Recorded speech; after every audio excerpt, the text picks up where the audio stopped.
Olá, amigos, tudo bem? Tudo bem? Boa noite a todo mundo, boa tarde, boa noite. Vamos esperar o pessoal entrar um pouquinho. Os nossos convidados também vão entrar para a gente começar a falar sobre a mitologia dos signos. Esse é um tema muito bom, hein, para uma live. Olha aqui, o Guilherme já está por aqui. Vamos esperar também a Vanessa entrar. Boa noite, pessoal. Boa noite a todo mundo. Tivemos que improvisar aqui um cenário, que na região que a gente está chovendo. E ainda bem que deu tudo certo, né? Estamos aqui e essa live eu tenho certeza que vai ser muito boa. Obrigado a participação de todo mundo. Vou acenar aqui para todo mundo. Olá. Olá, Patrícia. Olá, Maria. Olá, Aline. Olá, Lia, tudo bem? Podem chegar, sejam muito bem-vindas, muito bem-vindos. Vou esperar só mais alguns minutinhos para o pessoal ir entrando. Mas primeiro deixa eu me apresentar, né, pessoal? Olá, eu sou o Jordi, eu faço parte da equipe Fido Bem. E a gente tá fazendo essa live com muito carinho para vocês. A gente quer trazer essa informação porque é uma característica da Fido Bem. Para quem não conhece a Fido Bem, para quem está vindo dos outros colegas que estarão aqui com a gente hoje na live, a Fido Bem ela tem esse objetivo de propagar o bem. Tanto que muita gente até às vezes nos pergunta pela rede social, Fido Bem, o que é Fido Bem, de onde veio o nome. Fido Bem é alimentar o bem, é propagar o bem. E é isso que a gente coloca com todo o nosso coração em tudo que a gente faz, seja em vídeo, texto, ou qualquer outra mídia que a gente desenvolva aqui para oferecer para vocês. Muita gente bacana entrando, olha, o Bruno entrando, o Iago. Olá, pessoal, vou tentar acenar para todo mundo, tá? Eu tô vendo vocês aqui, eu vou tentar. Olá, todo mundo, que bacana, hein? Muita gente bacana aqui. Vamos chamar os nossos convidados. Primeiro eu preciso introduzir eles, né? Aqui para vocês conhecerem, se é que vocês não conhecem.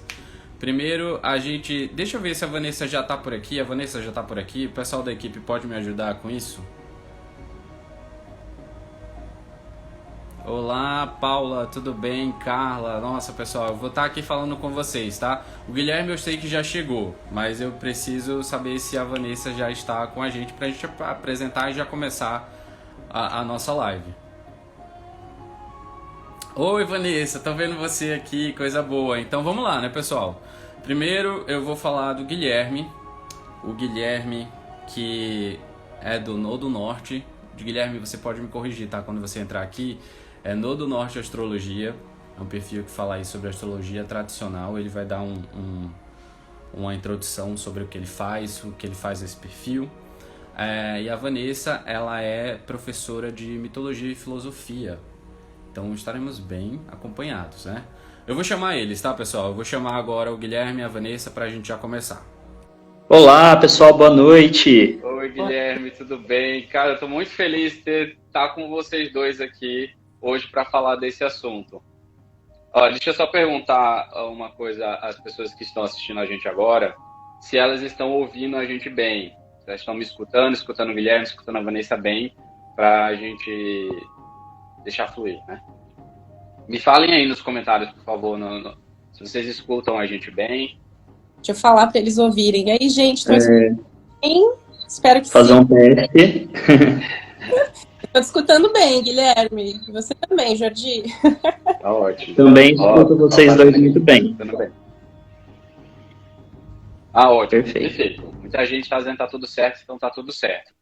Pessoal, eu vou desativar daqui a pouquinho, os comentários, para que os comentários não fiquem em cima do rosto da Vanessa, do Guilherme, só para vocês prestarem atenção melhor. Depois a gente abre um espaço para vocês colocarem as perguntas de vocês, enfim, para vocês colocarem o que vocês quiserem, comentários, perguntas, e a gente vai estar aqui para responder. Tá? Mas vamos começar o seguinte. Na minha tela aqui está a Vanessa na esquerda e o Guilherme na direita. Então vamos começar pela Vanessa aqui. Vanessa, por favor, se apresente aos nossos seguidores. Claro. Primeiro, eu queria agradecer a presença de todos e a oportunidade da Fido Bem de estar aqui para conversar com vocês sobre esse tema que eu adoro, na presença do Guilherme também, que vocês vão ver, gente, ele é um fofo, maravilhoso, e ele tem uma visão muito profunda da astrologia. Vai ser muito bacana o nosso papo de hoje, tenho certeza.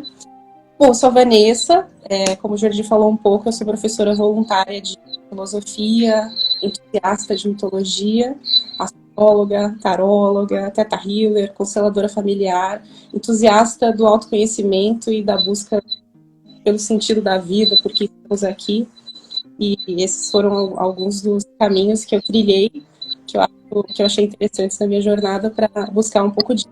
E a astrologia é um universo, que a gente vai saber mais do Guilherme já, que para quem trilha o autoconhecimento e quer saber descobrir os mistérios do universo e qual é o nosso papel no meio disso tudo, é um excelente mapa. Ótimo, Vanessa, aí você se apresentou, agora é a vez do Guilherme se apresentar. Por favor, Guilherme. Então, boa noite, pessoal, boa noite a todos. Quero também começar agradecendo essa oportunidade da Fido Bem, de estar aqui conversando com vocês sobre um tema que eu tanto amo e vivencio, né, que é a astrologia e também a mitologia, e agradecer a presença da Vanessa. A gente vai aqui ter uma conversa muito legal, a ideia é que ela seja fluida, né, por mais que a gente esteja aqui mobilizando todo um conhecimento profundo. O interessante é que a gente possa transmitir isso com simplicidade e a profundidade que merece. Então, com certeza, esse encontro ele vai ser bastante produtivo e a presença de cada um de vocês é muito valiosa. E é isso aí. Como o Jordi falou, eu tenho um perfil, ele se chama Nó do Norte Astrologia, e com ele, há muito tempo já, venho divulgando conteúdo sobre astrologia tradicional. A gente vai explicar um pouquinho o que é isso aqui na introdução. E realizo consultas astrológicas, também dou aulas, e estamos aí, né, junto, tentando, cada um do seu jeito, do seu ponto de vista, ajudar as pessoas a se conscientizarem, a unir questões que versam sobre a espiritualidade com a realidade social. E é isso. É um trabalho de formiguinha que a gente faz coletivamente. Só queria falar uma coisa, eu estou escutando um apito, uma espécie de microfonia, não sei se é só no meu, se vocês também estão escutando, e não sei de onde que vem. Eu também escutei, pode ser que seja no meu, eu não sei. E agora? Avisem aí, deixa eu ver se eu... Se ouvirem um cachorrinho latindo, é o meu, tá, gente? Tá tudo E um bem. gato mirando o meu. Temos toda uma Mas sala. eu não sei, eu acho que pode ser alguma interferência. Uma coisa, pessoal, muito importante que a gente tem que deixar, a gente está em ambientes diferentes, ó, porque aqui é um ambiente de internet. Então pode ser que em alguns momentos, devido à conexão, atrase alguma das nossas telas, ou a da Fido Bem, ou a da Vanessa, ou do Guilherme, tá? A Thaís está falando aqui que acha que é o da Vanessa. Uai. Talvez, pode ser contato do fone, de ouvido, não sei, ou algum aparelho que esteja perto. Deixa eu tirar. Pode ser. Vamos ver se melhora. Olha aí. Magia. Ótimo. Então, vamos continuar. Senão a gente vai organizando a coisa aqui. Pessoal, dos comentários eu vou ter que desativar vocês por um momento, que a gente vai começar. O Guilherme já começou ali falando da introdução, e isso é uma coisa muito importante. A gente não é a primeira vez que a gente conversa, nós três, tá? A gente tem uma conversa prévia e a gente sempre faz uma chuva de ideias e para ter alguns assuntos pertinentes, né? Para falar para vocês, para sempre passar para vocês no melhor. Então eu vou agora desativar os comentários por um momento. E aí o Guilherme e a Vanessa, eles vão começar aí a distribuir conhecimento. Então deixa eu só tirar aqui rapidinho, tá? Prontinho. Então, Guilherme, você pode começar a falar sobre astrologia. Guilherme e Vanessa, fiquem à vontade. Tá. Bom, pessoal, o tema da live de hoje, então, ou a proposta dela, é fazer pontes, né, conexões entre os signos do zodíaco e alguns dos inúmeros mitos que temos na Grécia Antiga, né? Posteriormente também em Roma. E quando a gente fala de astrologia, hoje em dia, a gente costuma pensar que essa associação, ela já nasceu junta, né? Que ela foi concomitante, assim. E, na verdade, a astrologia, ela é muito anterior à sua origem em relação à criação, melhor, o desenvolvimento dos mitos, né? Então, quando a gente fala dos primórdios da astrologia, nós estamos falando de 5, 6 mil anos atrás. Em que região do mundo? No que hoje a gente conhece como Oriente Médio, né? E que na antiguidade era conhecido como os povos ali da Mesopotâmia, sobretudo da Babilônia. Então, né, os seres humanos daquela época, os sacerdotes principalmente, ao observarem o movimento dos astros, temos que lembrar que o céu ele sempre foi um guia para o ser humano, não apenas em termos de navegação, mas também de contagem de tempo, né, a criação dos calendários, dos ciclos, e a própria conexão religiosa que se existiu em cada povo do mundo, mas começou a se perceber que havia uma conexão entre o movimento dos astros e os eventos na Terra. E isso começou a ser utilizado para ajudar a sociedade. De que forma, né? Sabendo quando haveria colheita, quando haveria seca, sabendo quando haveria guerra, quando haveria paz, sabendo quando haveria um nascimento de uma pessoa nobre, quando o rei iria morrer, né, ou quando a vida do rei estava em risco, e consequentemente, naquela cosmovisão, isso também colocaria em risco o próprio povo. Então a astrologia ela começou a ser desenvolvida assim, de uma perspectiva bastante coletiva, bastante ampla, porém, ainda que esses primórdios, né, eles tenham sido feitos ali, nessa época da Babilônia, a astrologia, né, esse conhecimento, ele começou a se disseminar e ele passou a ser organizado, estruturado, sistematizado a partir do século II, III a.C., no período helenístico, né? Então foi entre os gregos, os egípcios e, né, as pessoas dos arredores, assim, mas principalmente Grécia e Egito. Então, quando a gente fala desse início oficial da astrologia tradicional, né, a gente tem os primórdios há 5 mil anos atrás, mas se passou muito tempo, né?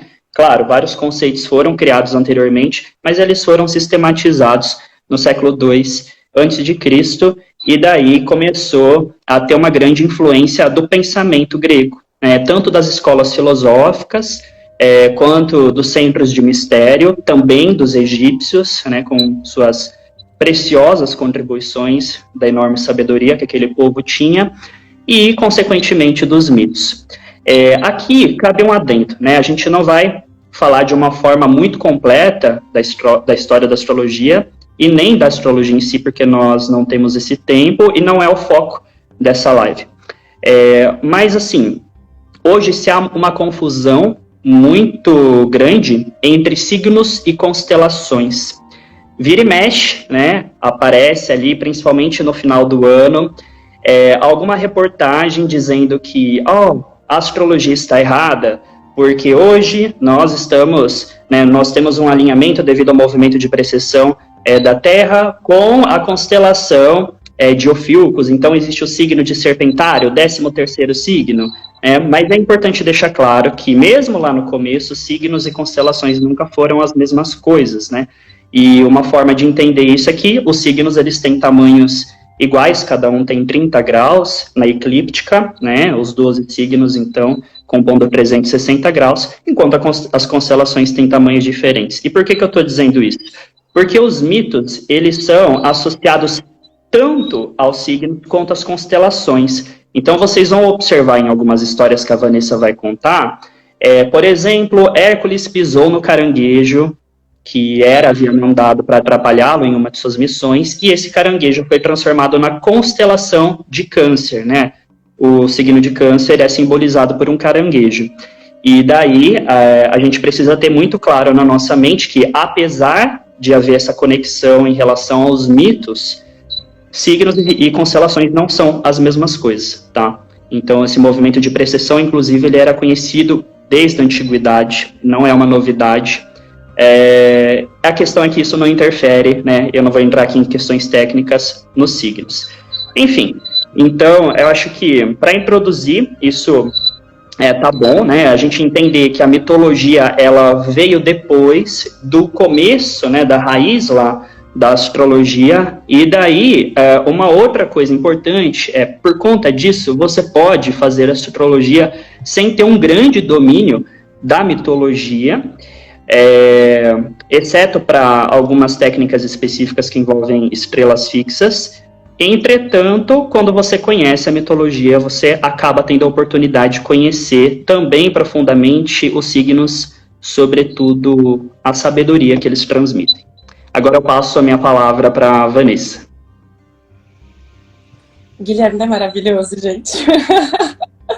Agradeço aos astros por terem cruzado o nosso caminho para a gente estar aqui hoje conversando sobre esse tema tão lindo, com muita profundidade, que pode nos levar para uns patamares mais amplos de consciência, que são os astros, a astrologia e a mitologia. E como o Guilherme bem falou, alguns dos mitos que a gente vai contar hoje, antes da gente começar a falar sobre isso, a gente vai fazer uma introdução sobre o que é o mito e como que a gente pode ter uma relação mais profunda com eles. Porque, levados ao pé da letra, alguns são, inclusive, descartáveis. Mas, quando a gente entra na profundidade do que um signo, por exemplo, significa, que é um aspecto metafísico, são elementos espirituais da natureza, que não se manifestam, mas que iluminam e que nos inspiram. Quando a gente aprende como se relacionar com isso, a gente atinge todo um nível de profundidade e de amplitude na nossa visão, que pode também impactar nas nossas decisões e na nossa forma de perceber as coisas. Então, sobre os mitos, que é a parte que eu vou conversar com vocês, junto com o Guilherme, a gente tende a entender no nosso momento histórico muito materialista, muito sem muita conexão com essas ideias mais elaboradas dos povos mais antigos, que mito é mentira. É uma história para boi dormir, é um negocinho diferente, ou então é uma anedota, algo para a gente contar para as crianças na infância. E para esses povos antigos, muitos dos quais o Guilherme mencionou, mitos eram realidades com as quais a gente deveria se conectar, porque eles eram realidades externas, simbólicas, que refletiam aquilo que se passava dentro da gente. Assim como as tragédias e as comédias gregas, que Shakespeare resgatou o espírito disso, eram reflexos realidades humanas, com as quais a gente podia se relacionar de forma simbólica, compreendendo essa linguagem simbólica, que é a linguagem do universo, dos astros e da vida, e assim a gente podia viver uma existência mais consciente de quem nós somos e de como a gente pode ultrapassar os obstáculos da vida e nos tornarmos seres mais amplos, mais profundos, e seres humanos melhores. Então vai ser sob essa perspectiva que a gente vai falar desses mitos associados aos ambientes, os planetas, os astros associados ao conceito mais amplo dos signos. E estou muito ansiosa, hein, gente? Por esse Guilherme, olha, a gente aqui na Fido Bem, a gente sempre fala sobre mitologia. Se vocês forem olhar o perfil da gente, também lá no portal, eu convido todo mundo que está assistindo aqui depois da live, pelo amor de Deus, olhar o portal. A gente tem muito, na aba resgatar, a gente tem muitos textos falando sobre signos. Então, o pessoal, quando a gente vai postando aqui nas redes sociais, o pessoal gosta muito, fala muito. Então, é muito legal a gente estar trazendo esse crossover de assuntos, né? Astrologia e mitologia aqui, pra gente conversar hoje. Antes de vocês começarem a falar dos signos, eu tenho que contar um negócio pra vocês.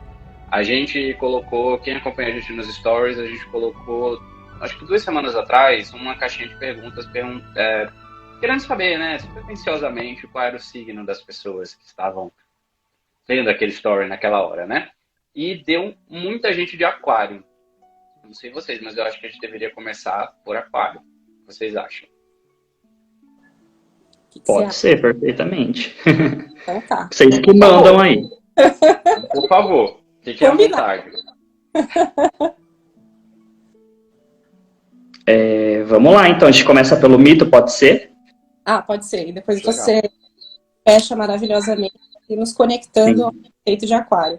Bom, Sim. Mas, pessoal, só um segundinho. Eu não quero ser chato, mas realmente está muito forte aqui essa Deixa eu microfonia, fazer um esse problema. eu fechei meu microfone quando estava falando, Guilherme, e o barulho continuou, então eu acho que não sou eu. Pode Normalmente ser. Deixa eu fazer vamos fazer o seguinte, eu vou mutar o áudio daqui, e aí vocês dizem se tá ainda, se não. Aí eu troco o fone e fica tudo certo, tá? Eu vou fazer isso agora. Tá bom. Tá bom. Obrigada, Jordi. Enquanto isso, a gente continua. Então, a gente vai começar com aquário, já que a maioria dos seguidores do Tudo Bem revelou o segredo para o mundo que se tratam de aquarianos. Muito bem. É um bom signo, é um bom conceito, são desses buscadores. Bom, o mito associado a aquário, ele é o rapto de Ganimedes, que é um dos mitos que eu mais gosto, inclusive, de todos os associados ao zodíaco. Ao final eu conto para vocês por quê. Mas antes da gente começar com o mito mesmo de aquário, vamos falar um pouco sobre o regente dele. A astrologia moderna considera um outro regente. Hoje a gente vai falar sobre a perspectiva da astrologia tradicional, que considera que o regente de aquário é Saturno. Quem aqui está assistindo que conhece o outro, depois a gente conversa. Mas hoje a gente vai resgatar os primórdios da astrologia, voltamos para a Babilônia e para o Egito. E Saturno, na mitologia romana, ou Cronos, na mitologia grega, ele é o segundo do panteão da cosmogênese, do surgimento do universo, dos deuses. E muito rapidamente existiu uma mitologia, uma profecia, aliás, seus filhos o destronariam. Porque ele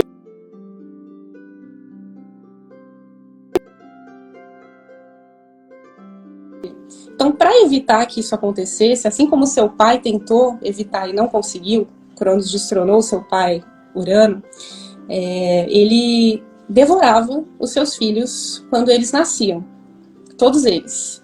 E a sua esposa, Reia, em determinado momento, ela falou, não, você não vai devorar esse aqui. Esse aqui escondeu dele, colocou uma pedrinha, embrulhou, passou um perfuminho ali de neném e Cronos devorou a pedra achando que era o seu filho. Esse filho era justamente Júpiter, ou Zeus, como a gente conhece mais na mitologia grega, que lá na frente realmente destronou o pai e fez muitas coisas pelas quais a gente conhece ele bastante, muito mais até talvez do que Cronos. E se a gente interpretar isso de maneira muito literal, esse negócio fica, além de esquisito, nem um pouco inspirador. Como assim os mitos são realidades com as quais a gente pode se relacionar para aprender sobre a vida, sobre nós mesmos, e o cara devorava os filhos, infanticida? Que negócio estranho, tá parecendo o século XXI, lá na antiguidade. E não é assim. Os mitos, eles falam para nós numa linguagem simbólica. E a gente precisa aprender a interpretar essa linguagem simbólica que está presente em tudo, não só nos mitos, mas na vida. Os nossos atos são simbólicos, eles revelam quem somos. E assim são os mitos também. Cronos é o deus do tempo. E o tempo a todos nos devora, o tempo todo. Porque somos todos, tudo e todos, filhos do tempo. Então, dessa perspectiva, quando vira essa chave, a gente entende melhor o mito. E aí sim a gente pode se relacionar com esse elemento. Um dos filhos que superou o tempo, e aí ele era um deus, ele ascendeu ao Olimpo, né, como deus que é, ele foi capaz de superar o tempo, como uma das leis da vida, que foi Júpiter. Então a gente vai interpretar os símbolos e os mitos de hoje dessa mesma maneira. Eu vou contar o mito. Vai soar esquisito. Aguentem aí, porque depois a gente conta melhor o creme de la creme, que é a parte simbólica, que realmente importa pra gente e que realmente pode nos ajudar. Isso acontece também com os signos, acontece com os planetas, acontece com os elementos, com os ritmos e por aí vai. Então, sobre o rapto de Ganimedes era um mortal, assim como todos nós. Quer dizer, tem algum imortal aqui, gente? Vocês vetaram, filho do bem, a imortalidade na live de hoje? Só mortais, né? Ok. Só mortais. Ótimo, gente. É pré-requisito, hein? Todo mundo aqui em evolução, querendo saber mais sobre esse tema, para aprender a se relacionar de maneira mais simbólica com a vida. Ganimedes era um mortal e ele era belíssimo. Mas ele não era belo só por fora. Ele era muito belo por dentro, ele era bondoso, generoso. Onde ele chegava, ele era fator de soma no ambiente, na vida das pessoas. E Júpiter o filho que falamos agora há pouco do senhor Saturno, do senhor Cronos, passeava. Zeus gostava de assumir umas formas diferentes. Então, nesse momento, ele estava camuflado de águia, que é um dos seus símbolos. Ele estava passeando, viu Ganimedes, ficou encantado com aquela beleza e decidiu raptá-lo para o Olimpo. Porque algo tão belo, tão luminoso, tão primoroso não podia viver entre os mortais, não pertencia ali. E ele levou Ganimedes para o Olimpo, e Ganimedes assumiu uma nova função. Ele servia o néctar e a ambrosia dos deuses, que os mantinha belos e limpos. Só que esse cargo que ele assumiu tinha uma outra proprietária antes, que era Hebe, que é a deusa da juventude. Ela abandonou o cargo, aí o recrutamento lá de Zeus falou, não, vai ser Ganimedes agora, e aí ele ganhou esse cargo. Só que, diferente da sua antecessora Hebe, que era uma deusa também, servia com maestria, jovem, bela, harmônica. Aconteceu um incidente ali um pouco desagradável, ela caiu, o pessoal caçou dela, ela disse, não, eu vou procurar outro lugar para trabalhar, porque o trauma é grande. Aí Ganimedes assumiu. Diferente dela, quando sobrava néctar e ambrosia, ele era desperdiçado. E o que Ganimedes fazia? Com a sua profunda bondade. Quando sobrava ambrosia e néctar, era quase sempre, porque não falta recurso. Ele despejava de um jarro a ambrosia e o néctar na terra. Aí agora vamos para, tá bom, então o mito mais bonito que virou garçom dos deuses, Vanessa. O que eu aprendo com isso? Diretamente nada. Mas quando a gente entende quem é Ganimedes, o que ele representa e quão importante é o símbolo de que um mortal foi capaz de ascender o Olimpo e viver entre os deuses e distribuir aquilo que ele ganhava dos deuses e que os mantém jovens e primorosos com o resto da humanidade, já é muito simbólico. Essa beleza que a gente fala é um dos arquétipos da vida, é um dos símbolos da vida. Essa beleza não fora, mas dentro. Essa busca por harmonia que Ganimedes encontrava, esse equilíbrio de si mesmo. Imagine o ser humano mais belo do mundo, externamente não, mas internamente também. Como seria essa pessoa? Que virtudes ela teria? Como ela se comportaria nos lugares? Como ela estaria no mundo que a gente vive hoje? Esse era Ganimedes. E lá no meio dos deuses, ele derrubava aquele néctar, aquele presente dos deuses para o resto da humanidade. E aquilo era tão nobre, tão comovente, que resolveram fazer com o mocinho? Ensinar a palavra nova para alguns de vocês, talvez. Hein? Catasterizar. Além de palavra nova, a gente vai aprender uns nomes maravilhosos hoje, gente. Quem tiver gatinho e cachorrinho para adotar, agora é a hora de anotar. Catasterizar é você tornar algo, alguém, um objeto, um animal, em uma constelação. E foi assim que nasceu a constelação de Aquário, que é justamente o quê? Um homem despejando um jarro de água para a Terra. Só que não é água. É a ambrosia e o néctar. E o próprio símbolo de Aquário, não sei se você vai falar, Guilherme, vou entrar no símbolo, pode? Rapidinho. Lógico, fica à vontade. Ele fala justamente, são duas ondinhas, né, uma em cima e uma embaixo, ele fala justamente sobre essa correspondência que há entre o céu e a terra, que é o que Aquário nos convida a fazer na vida. Onde cai Aquário, ali está onde a gente quer transcender, em todos os termos da vida. Então, essa correspondência, essa conexão entre o céu e a terra, é conectar o que há de profundo, amplo, generoso, o ápice do que um ser humano pode ser, que é chegar ao reino dos deuses, de acordo com a mitologia, corresponder isso aqui na terra, com ações. Então, este é o mito do rapto de Ganimedes, espero que tenham gostado. Vamos agora conectar isso com Aquário e com as nossas vidas. Perfeito, Vanessa. Belíssima a sua forma de contar. E isso já dá, assim, muito material para a gente poder conversar, né? Um signo, assim como um mito, ele, por si só, cada um dá uma biblioteca inteira. Ou, no mínimo, uma seção, né? Então, quando a gente está falando de Aquário, a gente está aqui falando de um signo que pertence ao elemento ar. E a modalidade fixa, ele fica no meio de uma estação.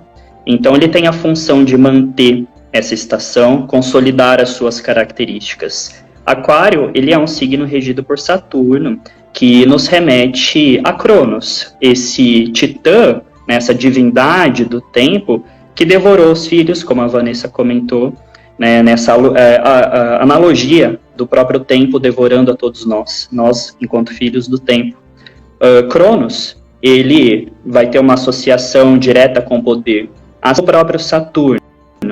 Então a gente tem que entender a dinâmica da própria construção das regências, né, da atribuição de planetas por cada um dos signos do zodíaco.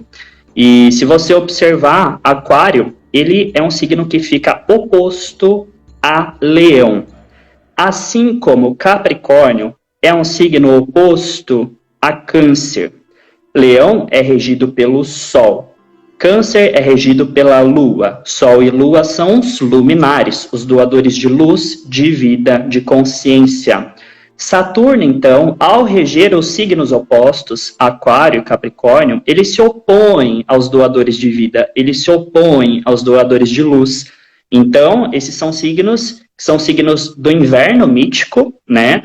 A gente tem que entender as estações relacionadas aos signos como um ponto de referência, né? Então, as estações do hemisfério norte como um ponto de referência, apenas uma analogia, uma simbologia. E a gente tem, então, esses signos de escuridão, né? Que eles vão falar, às vezes, vão narrar situações difíceis. Mas, como todos os signos, eles têm ótimas qualidades. E uma das principais qualidades que a gente observa no signo de Aquário, ela pode ser muito bem aprendida pela história de Ganímedes, ou Ganimedes, né? No caso, é o servir. Quando a gente fala sobre servir, a gente costuma pensar imediatamente no signo de Virgem.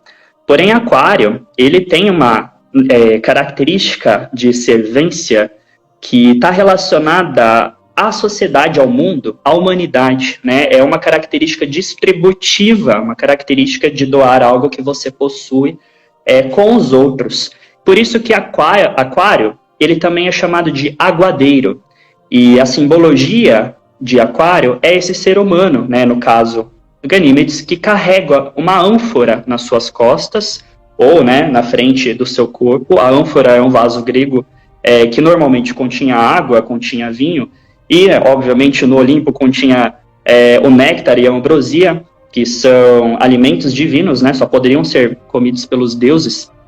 E ele serve, né, a essas pessoas. E daí eu volto de novo, compreendendo Aquário através do fato dele se opor a Leão. Se a gente tem em Leão o rei, o Sol, o poder centralizado, em Aquário nós temos a polis, a cidade, né, aqueles que ficam nas margens do reino, e são os invisibilizados, as pessoas que existem, que fazem parte da nossa vida, mas nós não queremos enxergá-las.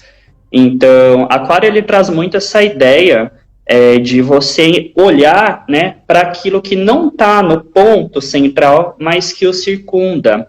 Enquanto o Sol, ele, com toda a sua beleza, seu poder e a sua luz, irradia e chama toda a atenção para si, Aquário, ele vai falar das coisas que são invisíveis, que são de alguma forma até ocultas. Por isso que na astrologia tradicional, Aquário, ele tem muito a ver com segredos. Não é apenas Escorpião que tem a ver com segredos, mas o próprio signo de Aquário. E Aquário, por ser regido então por Saturno, esse astro, né, que é também um significador de poder, que desafia diretamente o Sol, e é pelo Sol desafiado, muitas vezes ele tem a ver até com as conspirações, porque quer pegar o trono do rei, quer destronar o rei, e por isso que Aquário às vezes é associado à revolução. Né? Hoje em dia, é por conta da associação que fizeram com Urano, que tem, na astrologia moderna, a ver com rupturas. Na astrologia tradicional, essa associação ela vem justamente por você desafiar o poder que já está consolidado, estabelecido, no caso, o reinado do próprio Sol. Mas quero chamar muito a atenção, né, para a gente não se perder muito dessa relação com o mito de Ganímedes. Então, Aquário, ele te questiona, você está aqui para servir a quem? A quê? A quais causas? E isso sempre nessa questão que vai além do próprio eu. E, de novo, se Leão, que é o signo oposto regido pelo Sol, que tem a ver com a individualidade, com a unidade, Aquário, ele vai abrir a nossa cabeça, né, e pensar nesses contrapontos e nos descentralizar, né, nos tirar de si. E se você observar hoje em alguns escritos, vão descrever Aquário como um signo muito individualista.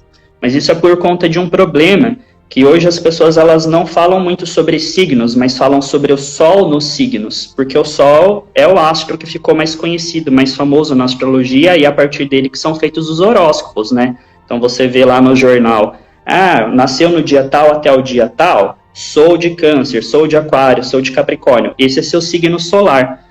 E daí as pessoas passaram a compreender os signos não pela sua característica pura, mas pelo Sol estar nos signos. Então, o Sol em Aquário é uma coisa totalmente diferente de Aquário, em sua característica pura. E por que eu estava falando disso mesmo? É porque Aquário ele não tem essa característica individualista. O Sol em Aquário pode ter. Não que quem tem seja assim, tá? Porque cada mapa é um mapa, mas é uma... vamos tentar não pessoalizar muito essa conversa. Porque o Sol ele vai querer exagerar as próprias características para lembrar de quem ele é quando ele está em Aquário, já que Aquário é o oposto a Leão. E Aquário por si só ele vai ter então essa necessidade de transpor o olhar do ser humano, né, para todo mundo que habita com ele na polis, que habita com ele na cidade. Uma outra coisa interessante que nos remete diretamente, só para encerrar, ao vaso de Ganímedes e esse néctar, né, essa ambrosia que ele está vertendo, distribuindo com os deuses e também com os seres humanos, é que Aquário ele era antigamente associado aos dutos que levavam água para toda a população. Então, essa força que faz verter a água do solo, de alguma forma, e que de uma forma indiscriminada atende às necessidades de todos, independentemente de ser nobre, de ser camponês, de ser militar, enfim. E é mais ou menos isso que a gente pode conversar por aqui. Eu abri o meu microfone agora, eu espero que o barulho ele tenha acabado de vez. Tá ótimo, por enquanto tá ótimo. A gente falou, vocês falaram muito sobre o oposto do Aquário, né, que seria Leão, então acho que seria uma oportunidade boa da gente falar dele. Então tá, desafio aceito. Vamos falar sobre o Sol e sobre Leão. Antes da gente começar a falar sobre Leão, Jordi, para o pessoal que não é de Aquário e não é de Leão, Guilherme, por que é importante a gente saber sobre Aquário, sobre Leão, sobre os outros signos que, dando tempo, a gente conversa sobre eles? Se o nosso signo, o Sol, está em outro, por que é tão importante? Justamente pelo fato de que nós não temos um signo, nem somos um signo, né? Mas o nosso mapa natal, que é uma representação não apenas nossa, mas de toda a nossa vida, é composto por todos os signos. Todos os signos, eles têm uma importância. É claro que, em termos de constituição de personalidade, alguns, para você, vão ser mais importantes do que para mim e para os outros, né? Então, existe sim essas características específicas. Mas quando a gente pretende compreender a astrologia e utilizar da linguagem que ela oferece para estabelecer as relações das coisas que acontecem na nossa vida e dos nossos impulsos internos também, a gente precisa conhecer toda essa dinâmica, né? Então, eu convido, né, inclusive a todos, a não focarem apenas nesse signo solar que a gente ficou acostumado a ter, mas também experimentarem essas outras qualidades, qualidades que eu digo num sentido amplo, não só coisas boas, mas até as coisas desafiadoras, que cada um dos 12 signos do zodíaco oferece. Isso aí. Então, pessoal que não é de Aquário, não é de Leão, não fujam. Onde a gente tem Aquário e onde a gente tem Leão são áreas importantes da nossa vida. Onde a gente tem o signo de Aquário na cúspide da casa, que são 12, são áreas importantes onde tudo isso que a gente falou vai se realizar. É onde a gente serve, é onde a gente verte para o mundo, e é uma área importante para a gente aprender sobre nós mesmos. Então vamos falar de Leão?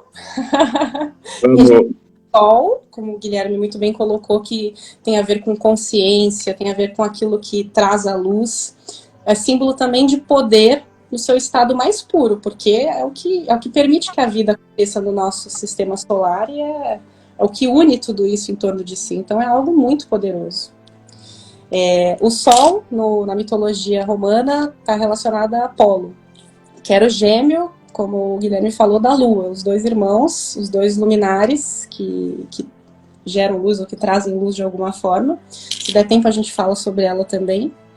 E Apolo, como deus do Sol, o nome vem justamente de Apolo, sem polos. É aquele que encontrou a unidade. Então, o Sol, no nosso mapa, é essa busca por consciência e por unidade, por entender e integrar tudo dentro de nós mesmos e quem somos nós nisso tudo e quem somos nós no mundo. E o mito relacionado ao leão é um dos 12 trabalhos de Hércules, inclusive é o primeiro trabalho dele, um dos mais famosos, que é Hércules e o Leão de Nemeia. Se alguém aqui não ouviu falar, espero que vocês amem. Todo mito que eu falar aqui, eu vou falar que é o que eu mais amo, gente, até o último, então não corram. O leão, ele não era tão legal, assim, tão bonitinho. Ele era um leão enorme, monstruoso, que estava atormentando o pessoal de Nemeia. Ele tinha um irmãozinho de 9 cabeças também. A família toda era incrível. Jantar de família devia ser aterrorizante. E nada penetrava na pele desse leão. Então, a população em redor de Nemeia não conseguia matar esse leão. Todo mundo que tentava investir contra ele morria. E isso tem um símbolo, lá na frente a gente vai explicar, mas contando brevemente o mito, até que Hércules ele é envolvido na história. A gente não pode entrar muito profundamente no mito de Hércules, porque ele em si já dá, e os seus 12 trabalhos já dão uma live inteira.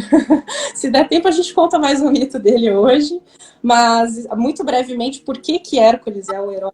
E por que ele se dispôs a fazer os 10 trabalhos, que não eram 12, inicialmente eram 10. 2 foram anulados. E eram trabalhos assim super fáceis, como esse de matar um leão monstruoso com pele intransponível, que ninguém conseguia matar. Essa coisa fácil. Ele teve mais pra frente, se der tempo, a gente conta do nascimento dele. Mas ele teve um acesso de loucura que não foi provocado só por si, e ele matou a sua família toda. Família, vizinhos, esposa, filhos, sobrinhos, e para se redimir disso, para se purificar, foi então dado a ele a oportunidade de realizar esses 10 trabalhos para que ele pudesse se redimir dessa situação que foi esse surto. E aí ele se propõe e vai. Só que essa jornada do herói, essa jornada de construção dele mesmo, de redenção, ela faz parte da nossa vida também. Porque a cada trabalho que ele realiza, quando ele finaliza um trabalho, ele adquire armas que vão ser significativas e necessárias para os próximos. Isso está relacionado a um fenômeno que, modernamente, a gente conhece como sincronicidade de Jung, que os antigos hindus chamavam de karma e de dharma, mas que, em última instância, independente do nome que a gente dê, está presente na vida.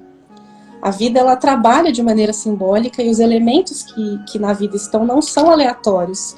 Então, o que a gente faz na vida hoje impacta dos acontecimentos do futuro. Só que a gente normalmente não conecta isso de maneira direta. Mas quem nós somos hoje, quem nós estamos construindo hoje, vai representar algo importante no futuro. Da mesma maneira que o passado que fomos nos trouxe aqui hoje. Às vezes a gente pensa, nossa, se eu pudesse deletar os 50% ruim da minha vida e ficar só com 50% de coisas, faria de imediato.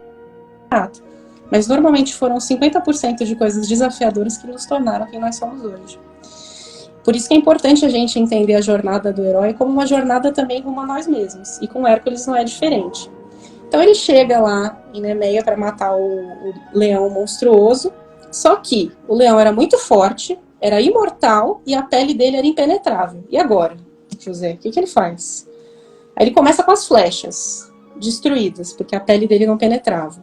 Aí ele vou ter que ir pro corpo a corpo. Eles começam a lutar e ficam horas, dias lutando. E aí o leão percebe, esse Hércules é um rapaz danado, hein?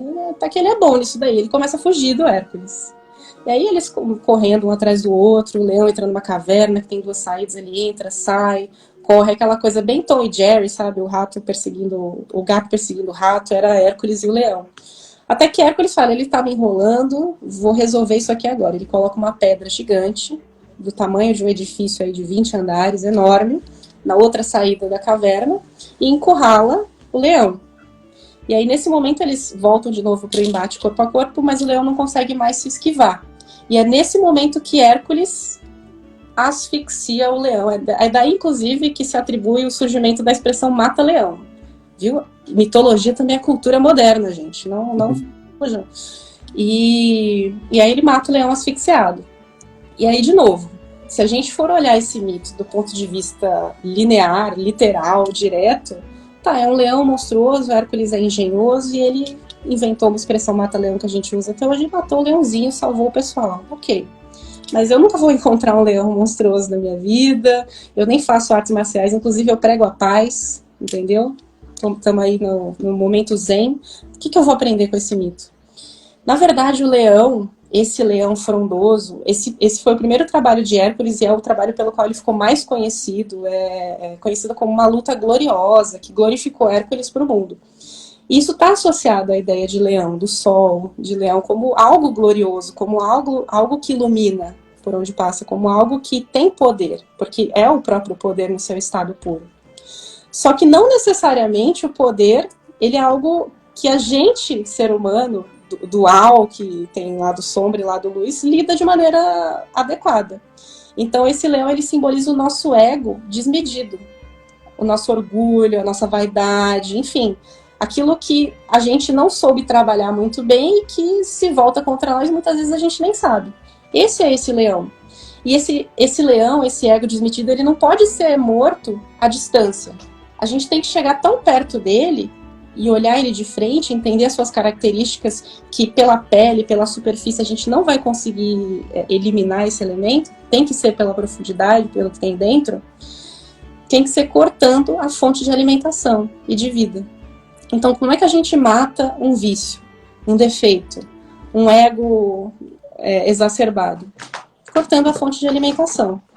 A gente não bate de frente, a gente combate de dentro para fora. Esse é o simbolismo do leão. E onde a gente tem leão no nosso mapa, tem algo ali que a gente precisa asfixiar. Ou seja, concentrar, entender o mistério que há por trás para resolver aquilo ali. Então, mesmo você não leonino, tem algo aí interessantíssimo para ser aprendido com o leão de Nemeia.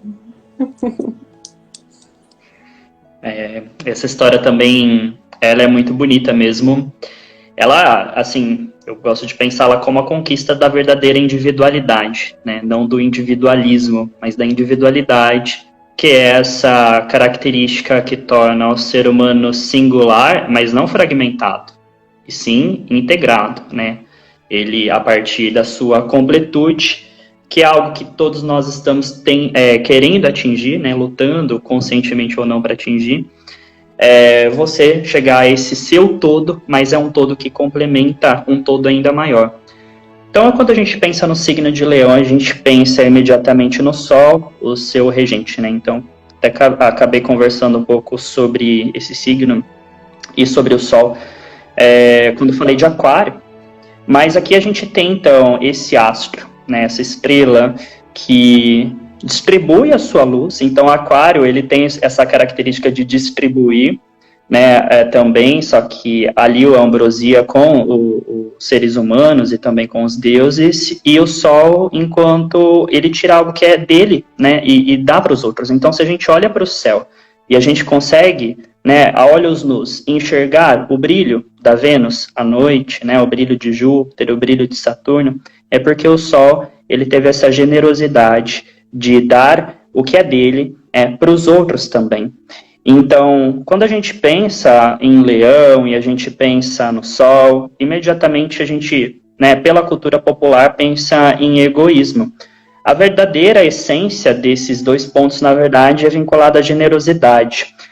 A gente vai encontrar a vaidade, o egoísmo, quando esses pontos eles estiverem muito desafiados, utilizados por astros que não lidam bem com essas características, mas quando pensamos esses símbolos puros, eles falam justamente de uma segurança tão forte que você tem de si, né, de você saber quem você é, de você saber sua verdadeira essência, que você não tem medo que os outros brilhem junto com você, muito pelo contrário, né, você consegue incentivá-los a brilhar ao seu lado.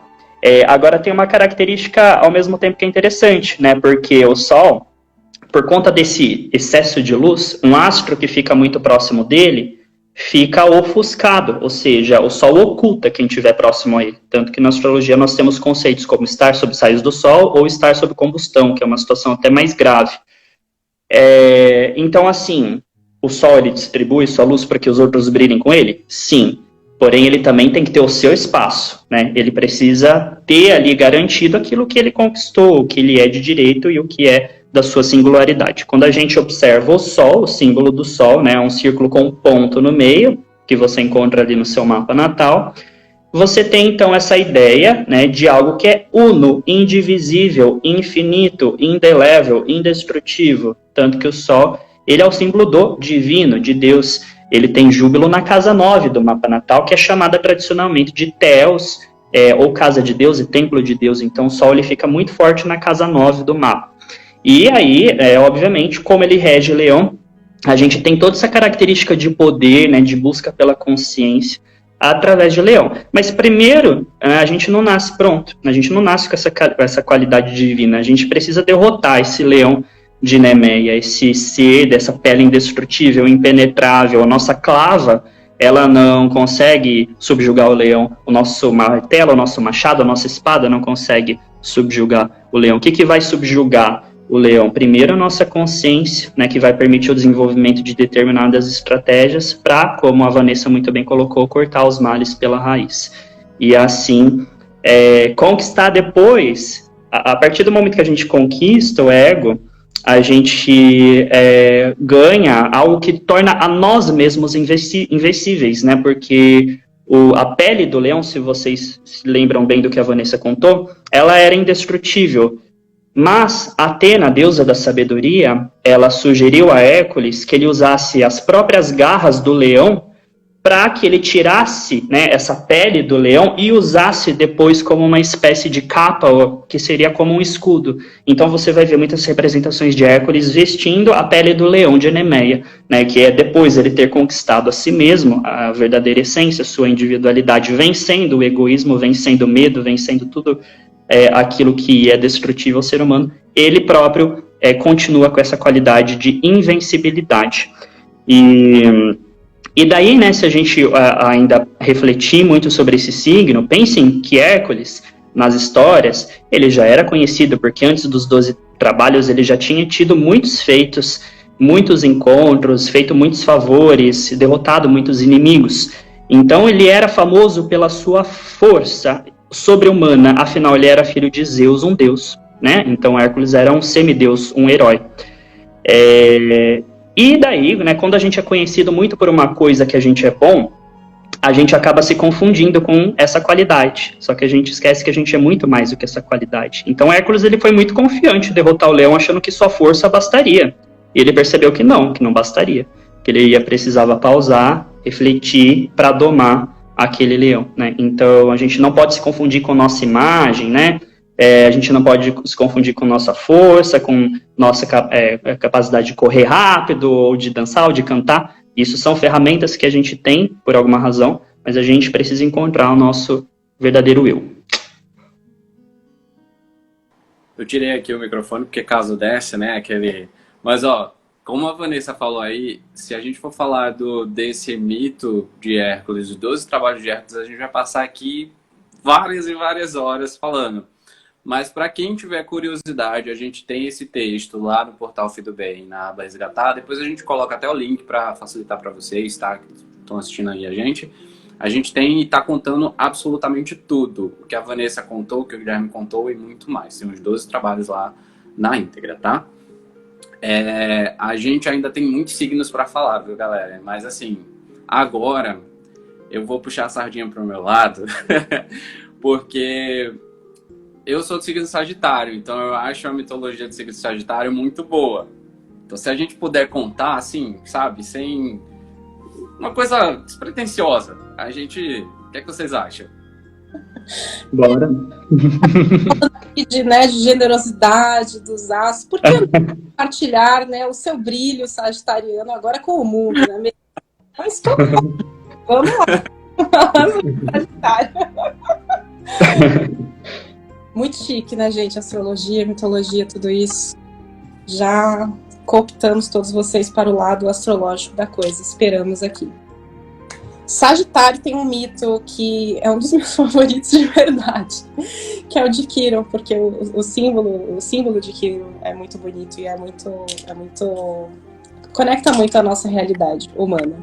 Sagitário, regido por Júpiter ou Zeus, que foi aquele filhinho lá do deus do tempo que o destronou e que que fez o universo se multiplicar, o mundo manifestado se multiplicar. Um pouco do mito de Zeus, sem contar a história dele toda, que é bem longa, e que a gente interpreta muito mal, é sobre as traições dele com a sua esposa, Hera ou Juno, né? Então, vou contar só essa parte bem rapidinho. Se a gente for observar isso ao pé da letra, é desagradável esse Zeus, né? Como é que ele era o poderoso do Olimpo e fazia esse bando de maldade e causava todo esse transtorno no mundo, porque era, inclusive, uma das razões porque Hércules teve o seu instante de loucura e causou tudo, foi por causa de ações de Hera. E vários outros movimentos que geraram ações necessárias no mundo foram por causa dela. Mas a ideia de Zeus se relacionando com tudo e com todos e gerando filhos pelo universo inteiro é justamente porque o símbolo de Zeus é desse mundo que precisa se multiplicar. É da sabedoria, do divino, do metafísico se manifestando no mundo concreto. Tudo precisa ter a pitada do divino, um pouco do divino. Para isso, o divino precisa se relacionar com tudo. Aí adquire um significado um pouco melhor do que só Zeus mulherengo, né? Bom, e ele funda a terceira e última dinastia divina. Primeiro Urano, depois Saturno, por último Júpiter. Tem uma história muito longa de como ele toma o seu trono, mais longa do que dos seus antecessores, porque ele tem que lutar com Titã, com o gigante, com a vó, todo mundo entra no meio aí. E no final ele vence. E em relação ao mito de Quiron, está relacionado com Hércules também. Em dado momento, Zeus ele teve uma dor de cabeça muito grande. E aí ele chamou seu amigo Hefesto, que era quem forjava as armas dos deuses, pediu para ele trazer o martelo dele, o machado, e desse uma machadada na cabeça dele. Ele disse: "Está seguro disso, senhor Zeus? Certamente, pode fazer." E quando Hefesto abre a cabeça de Zeus, de lá nasce, pronta, bela, linda, Atena, a deusa da sabedoria e da guerra justa e inteligente. E era revoltadíssima. Como é que a menina nasce ali plena, pura, mais uma para dividir a atenção de Zeus comigo, irritadíssima. O que ela faz? Ela começa ali num instante de cólera e gera Marte. Então tem esses movimentos todos aí nas histórias dos nossos deuses. E Júpiter, ele significa essa sabedoria. E ele rompe com o que veio antes dele, que eram as destronações do seu pai, justamente com Atena. Porque ela nasce como sabedoria e justiça e ela quer governar junto do pai. Ela não quer destronar. E aí encerra esse ciclo. E bem, outro momento... Saturno, pai de Júpiter, ele se relaciona com uma ninfa, e dessa união, ele estava transmutado em cavalo, e a ninfa belíssima, em forma humanoide, e dessa união nasce um centauro, que é Quiron. Só que para a gente falar de Quiron, a gente tem que falar rapidamente dos outros centauros, porque a ideia que a gente tem de centauro é baseada no que a gente sabe de Quiron, que ele é sábio, que ele é o curador, que ele ajuda. E os centauros na mitologia grega e romana, eles não eram nada disso, eles eram arruaceiros, baderneiros, sequestravam as moças da vila, causavam uma série de problemas, eles não tinham domínio de si.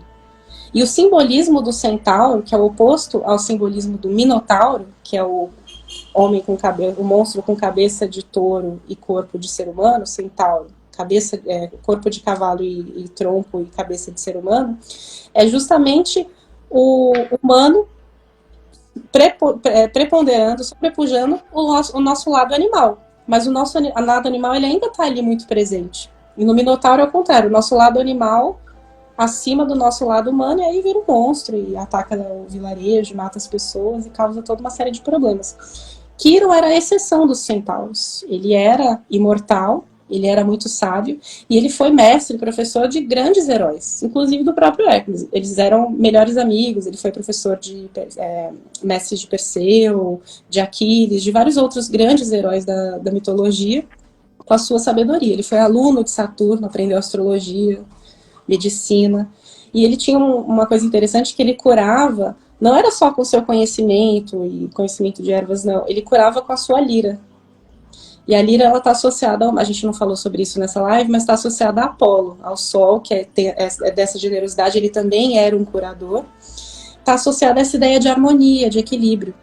Então o símbolo disso é a harmonia e o equilíbrio como cura. a consciência como cura, porque Apolo está relacionado ao Sol, a consciência, e Quirón tinha muita sabedoria, a sua sabedoria, generosamente doada aos outros, era o que os curava. E aí, bem, aí ele e Hércules, melhores amigos, um dia chega Hércules estressadíssimo na casa de Quirón, cara, vamos jantar, não sei o que, tem um vinhozinho aí, não? Aí Quirón fala, rapaz, não tenho. Aí Hércules olha para o lado, vê um grande baú cheio de vinho, com aquela carinha que você olha, ali tem vinho, e ele fala, não, mas e aquilo ali? Ele, não, aquilo ali não é meu. É dos centauros, como eles são muito baderneiros, eu recolhi o vinho deles, guardei aqui, negociei, consegui convencê-los de deixar aqui, e naquele a gente não pode tocar. Aí Hércules fala, não, mas hoje eu tô precisando. Aí Quirón tenta dissuadi-lo, uma coisa vai, coisa vem, e fala, não, eu assumo, se der problema pode deixar que eu resolvo. Vai lá e abre o vinho. Nisso os centauros, com um olfato incrível, nunca tiveram Covid, então o olfato e o paladar estavam perfeitamente em dia, sentem o aroma daquele vinho que eles amavam, que estava escondido lá na casa de Quirón, e chegam correndo. Aí eles veem Hércules lá, entendem prontamente a situação, como assim ele está roubando o nosso vinho? Começa uma briga. E Hércules, flechada para cá, flechada para lá. O Guilherme falou sobre Hércules ter pego a pele do leão de Nemeia.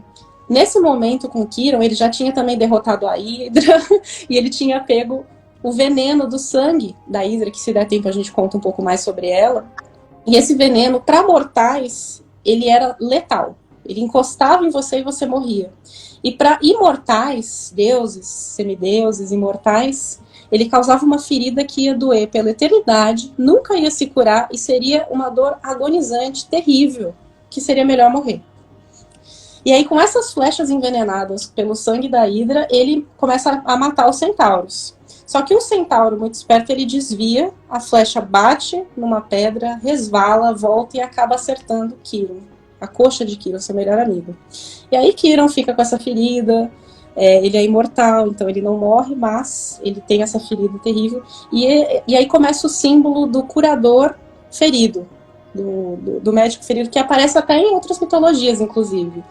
Parcival, na mitologia nórdica, tem no mito de Gilgamesh também, tem muito esse símbolo do curador ferido, que fala diretamente para nós, seres humanos imperfeitos. A gente sempre pode dar, mesmo sem a gente ter. Inclusive, é nobre, faz parte, é um dos atributos do Sol, isso de querer dar. E o próprio ato de querer dar nos faz gerar. Generosidade vem de generar, generare. E está relacionado com o mito desse grande doador ferido.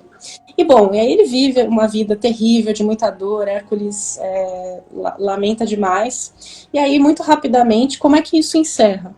Não tem cura, né? Mas surgiu uma oportunidade ali pelos tantos de aliviar essa dor de Quirón. Prometeu, que é um outro mito que a gente não vai conseguir entrar hoje, que roubou o fogo, mas muita gente conhece já, né? Que roubou o fogo dos deuses por compaixão à humanidade que vivia na escuridão e na barbárie, que é um símbolo de ignorância de nós mesmos. Roubou o fogo dos deuses, a consciência, e entregou para os humanos. E aí foi punido por Zeus, para pela eternidade ter o seu fígado comido por uma águia no Monte Cáucaso. Passou ali alguns 30 mil anos, né, vivendo a realidade. A gente com uma dorzinha de dente não aguenta fazer nada, ele 30 mil anos tendo o fígado comido e regenerado no dia seguinte e recomido, viveu. O que aconteceria? Se ele trocasse de lugar com Prometeu, se ele desse para Prometeu a sua imortalidade, ele conseguiria se livrar da ferida.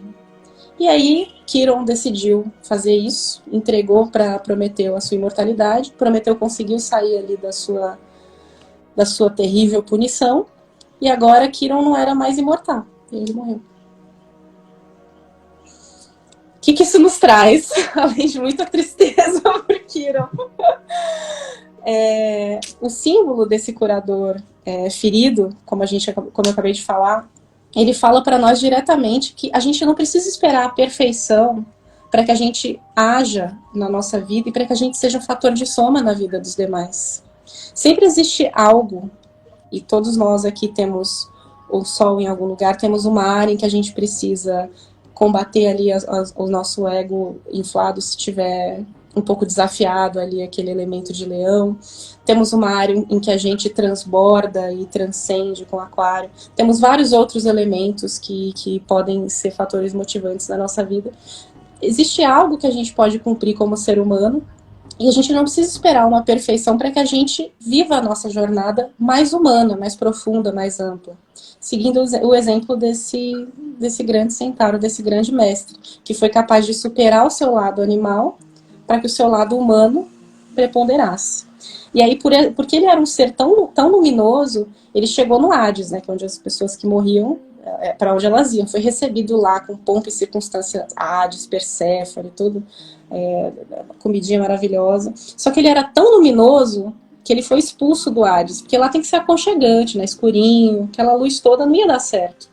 E aí Júpiter, na sua sabedoria, fez o quê? Catasterizou Quiron, que virou a constelação de Sagitário. É o centauro com a flecha. Chique, né? Chiquérrimo. É um bom fim para uma história extremamente triste, né? É muito dramática. É interessante pensar como o signo de Sagitário, ele encerra o outono mítico. Então, a gente pode comparar um pouco as estações dos anos, do ano, às fases da vida humana. A gente tem a primavera, correlata à infância. A gente tem o verão, correlato à adolescência. A gente precisa se afirmar, né? Tem todo aquele calor e tal.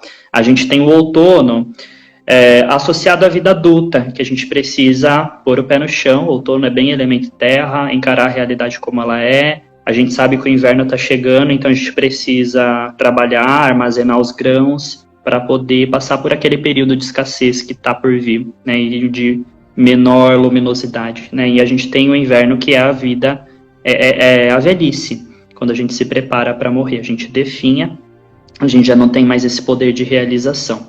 Então, o signo de Sagitário, ele encerra o outono, e eu sempre falo, né, como que o signo de Sagitário é conhecido por sua espontaneidade, por ser tão brincalhão, ser tão jovial, ser tão aberto e enérgico. Ele finaliza uma estação que representa a fase adulta e abre as portas para o inverno, a fase mais escura, mais difícil, mais inóspita. E é pelo fato de que, bom, tudo é um ciclo, né? Na verdade, não tem o fim, o inverno não é o fim. Então, Sagitário, ele termina essa estação melancólica do outono porque é preciso manter uma chama acesa no coração, sabendo que um dia a primavera vai voltar. Sem essa chama acesa no coração, que é uma chama de esperança, uma característica de Júpiter, que é o regente do signo de Sagitário, a gente não tem condição de ultrapassar o inverno. Daí, de fato, o inverno vai ser nosso ponto final. E a gente não se renova para o próximo ciclo. Então, Sagitário, ele cumpre esse papel. Afinal de contas, no fim da fase adulta, no fim do outono, tudo que precisava ser feito já foi feito. A gente só está ali dando os encaminhamentos finais. E a gente precisa lembrar que é também importante brincar. É importante você resgatar a sua criança interior. E, ao mesmo tempo, Sagitário é o último signo do elemento fogo. Então, ele é um fogo já adulto, sábio, velho, né? Um fogo mais consciente, não é destrutivo como Áries, né? E daí a gente tem essa imagem de Quiron, esse centauro sábio, esse centauro que, diferente dos demais, ele tinha um estado de contemplação muito grande com a vida, com as coisas, e de grande respeito pelos outros seres vivos, tanto que ele era um curador. Essa era a missão de Quiron, curar as pessoas, aliviar o sofrimento delas. Enquanto ele próprio, né, pelo destino, foi acometido por esse tipo de punição, entre aspas, ou fatalidade, melhor dizendo.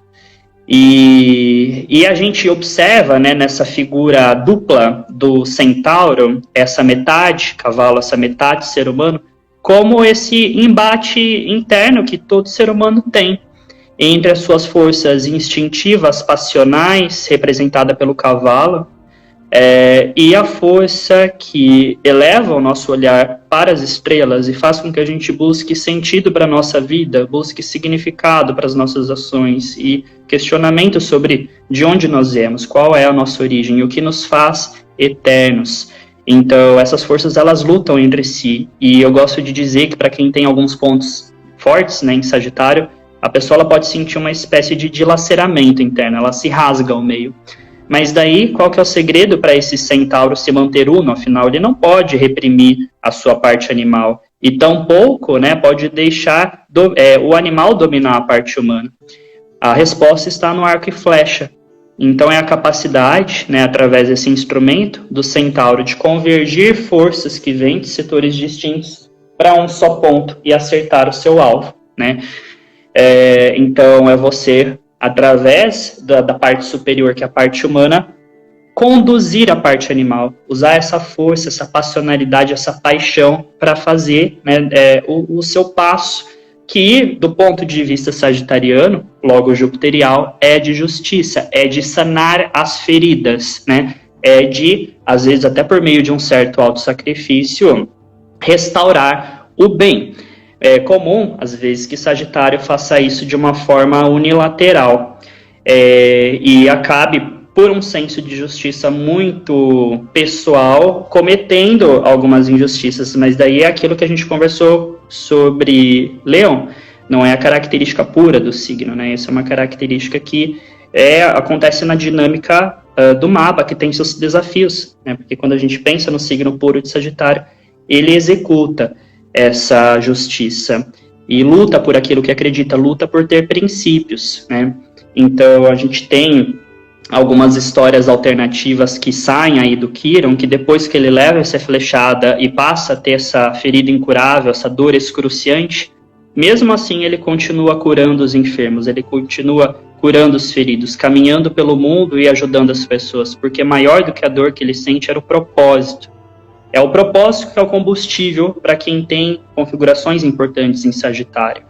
Porque, independentemente dos sofrimentos e principalmente dos traumas, que eu acho que o trauma é a melhor expressão do que é uma ferida incurável para nós, né? É aquele sofrimento que a gente recebeu numa relação abusiva, ou quando éramos criança, ou simplesmente num acidente, ou qualquer coisa do tipo, que está fora do nosso controle, não dá para você apagar aquilo da sua história. É você não se deixar vencer por essas forças, por esse veneno, e sim encontrar o seu propósito para que você caminhe, né, e continue fazendo o que precisa ser feito. E como a Vanessa muito bem colocou, que eu acho que é a parte mais bonita no fim da história, é doar mesmo aquilo que você não tem, né? Inclusive tem uma frase do Lacan, que eu não vou lembrar exatamente como é, mas ele diz que amar verdadeiramente, né, o verdadeiro amor é quando você dá aquilo que você não tem, não aquilo que você tem, né? Então, por exemplo, né, vamos pensar numa relação de pai e filho, muito brevemente, em que nada de ruim exatamente aconteceu, mas eles têm jeitos diferentes, personalidades diferentes. O pai tenta chegar ao seu filho e criar uma relação, mas o filho é um pouco rabugento, as ideias não batem, e ele acaba se afastando, mesmo gostando do pai. Então, esse amor do filho seria vencer um pouco essa tentação de se afastar e dar aquela disponibilidade de tempo, né, algo que ele não tem, mas que ele encontra uma forma de doar, né, só para a gente ilustrar um pouco do que seria esse dar o que não tem, que no fundo as coisas elas estão à nossa disposição, assim, dentro dos nossos contextos, né, não romantizando nada, e a gente pode dar esses passos importantes, que são passos importantes inclusive para nós mesmos. Vou ativar aqui o microfone e obrigado, aprendi um bocado com vocês dois aí. Pessoal, a gente tem ainda vários signos para falar, mas como a gente avisou no começo da live, a gente não queria fazer uma coisa superficial, a gente queria trazer isso que a gente está trazendo para vocês. Então, por conta de tempo, a gente não vai conseguir fazer todos os 12 signos hoje, mas a gente fez 3 e a gente, se eles toparem, a gente pode marcar uma segunda live para a gente falar de mais e mais e mais, tá? Para falar de todos, né? Vocês viram aí que tem assunto aí para todos. Eu vou ativar agora, a gente vai se caminhar para o final da live. Eu vou agora colocar os comentários de volta para o pessoal ir interagindo, tá? Vou colocar aqui, ativar os comentários. O pessoal já pode aí falar. Se tiver alguma dúvida, pessoal, esse é o momento de mandar, tá? Eu queria agradecer em nome da Fido Bem a Vanessa e ao Guilherme muito obrigado. Eu juro a vocês que eles não se conheciam. Juro a vocês.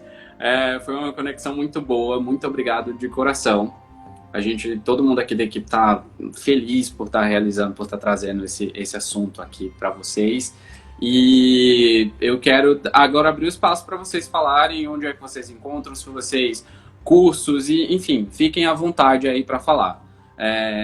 O Guilherme pode começar, se não tiver problema, ele pode começar. Onde é que a gente encontra o Guilherme?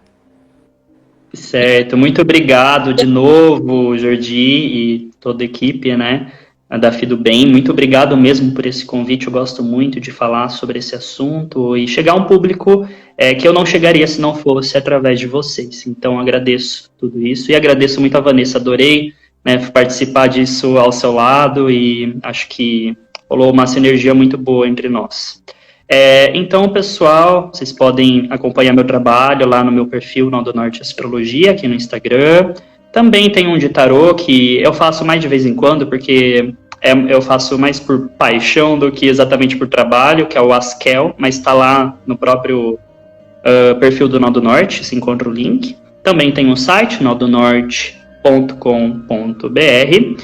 E eu vivo divulgando as coisas, né, mais pelo Instagram, pelos stories principalmente, né, o Instagram ele não ajuda muito a gente compartilhar o nosso conteúdo com as pessoas que nos seguem, então coloquem lá, favoritem, né, o perfil para vocês receberem o conteúdo que eu coloco, porque se depender do Instagram ninguém recebe nada. E eu acho que é isso, né, eu topo sim conversar com vocês num próximo encontro, e falar, né, sobre os outros signos. Aí já não vai ter introdução, a gente vai poder caminhar um pouco, fazer, acho que um pouco mais, né, do que a gente fez. Hoje foi só 3, né, deu muita conversa, então da próxima a gente consegue talvez um 6 ou, sei lá, vamos ver. Vanessa, fica à vontade. Assim, já acabou, gente. Só faltam 9. A gente, assim, pega. Também adorei a oportunidade, adorei, Guilherme. Parece que a gente se conhece há 1000 anos já. Todo mundo viu, a visão da astrologia do Guilherme é muito profunda, gente. A gente pode atingir níveis de muita profundidade quando a gente se debruça sobre a vida, sobre os mitos, dessa forma, querendo se relacionar com eles e entender como que eles podem fazer parte da nossa vida. Então, eu sou astróloga, taróloga, teta healer, consteladora familiar, e eu acredito que todos nós, seres humanos, viemos ao mundo em busca do nosso propósito, da nossa missão, do nosso papel, e que cada um de nós tem algo a ser feito. E o autoconhecimento, ele faz parte disso. Então, se vocês também acreditam nisso e acham interessante e importante, vamos bater um papo sobre isso. Tem muito conteúdo, pessoal. Vocês vão ver muita carinha do Guilherme e da Vanessa aqui nesse perfil. Tem muito assunto mesmo para a gente conversar e para a gente aprender. É uma oportunidade para todo mundo, para mim e para todo mundo. Deixa eu agora só falar algumas coisas da Fido Bem. Pessoal, estamos aí, temos o portal Fido Bem. Para quem ainda não conhece o portal Fido Bem, acessa lá www.portalfidobem. Na verdade, desculpa, até errei. É fidobem.com, fidobem.com, muito facinho, vai ter lá várias abas, textos maravilhosos, inspiradores, conteúdo leve, vai falar de muita mitologia, a gente posta muita mitologia lá. Também sigam a gente aqui, o pessoal da Vanessa, o pessoal do Guilherme, segue a gente aqui no Instagram. Como o Guilherme falou, às vezes o Instagram não entrega como deveria entregar, mas estamos aí tentando e toda oportunidade que vocês tiverem de favoritar, de curtir, de comentar, de compartilhar, é bem-vinda. Mais uma vez, muito obrigado, Vanessa, muito obrigado, Guilherme. A gente vai marcar uma próxima data com eles, a gente vai ver a agenda deles, vai deixar também disponível aqui, mas estaremos nós 3 reunidos uma próxima vez falando sobre os outros signos. Foi muito bom o papo. O pessoal aqui tá falando, enquanto vocês falavam aí, eu tava lendo os comentários aqui, o pessoal tudo elogiando, agradecendo. Tem gente do Guilherme aqui falando bem dele, falando que fez curso com ele, que não conhecia a Vanessa, que adorou conhecer a Vanessa. Então é isso, pessoal, são conexões. Pessoal, se vocês estão abertos aí para vocês falarem, dar um tchau, se quiserem falar alguma coisa também, fiquem à vontade. Agora a Vanessa começa. Vanessa, vai, Vanessa. Lindos! Queria dizer que a Fido Bem não pagou por esses comentários, eles são autênticos. Obrigada pela oportunidade de novo, Fido Bem. Obrigada, Guilherme, pela parceria de hoje, que a gente espera que continue. E espero que alguma inspiração para investigar mais esse universo dos astros e dos mitos tenha ficado para todo mundo que pôde participar e assistir um pouco da nossa live, e que isso cresça em cada um de vocês. É isso, eu faço das minhas, as palavras da Vanessa, as minhas também. Já, quase 1h da manhã aqui, por isso que eu tô falando enrolado, tô com sono. Mas é isso, pessoal, eu agradeço, obrigado a todo mundo que assistiu, obrigado pela atenção de vocês, e é isso, daqui a pouco a gente tá aqui de novo, novamente, de novo. Só para o pessoal entender, o Guilherme e mais uma vez, gente, ele não tá no Brasil, então os horários já é madrugada lá, então vamos deixar o Guilherme dormir. Este vídeo foi uma produção da Fido Bem. Se você gostou, deixa o seu joinha, deixa um comentário aí embaixo e confira mais do nosso conteúdo nas nossas redes sociais e principalmente em nosso portal, fidobem.com.